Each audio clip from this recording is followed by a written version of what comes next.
апреле в театре изготовили сразу несколько комнат. Это богатый профессорский дом и бедное общежитие. Декорации меняются на глазах у зрителей за считанные секунды, потому что поставлены на круг. Так и жизнь главных героев словно вертится по кругу.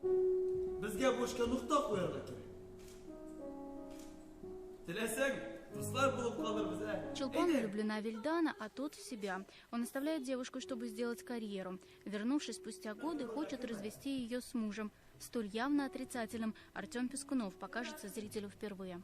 Я один из главных героев, врач, теоретик, так сказать, профессор почти что, диссертацию только что защитил, очень с обеспеченной семьи, так сказать, самодовольный человек. И порой на сцене проявляют грубость. Эти моменты дались актеру особенно сложно. Резида Саляхова поселилась в его душе еще в 14 во время вступительных экзаменов в театральное. Спустя целых 10 лет артисты поженились. Он меня бросает.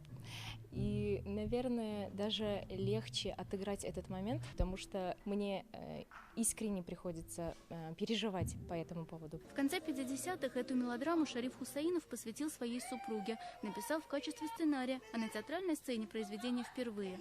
Режиссер взяла его за крепкий слог и современность. Пусть на сцене хрущевская оттепель, но, как и сейчас, одни живут идеалами прошлого, а другие отказываются от моральных рамок в ногу со временем.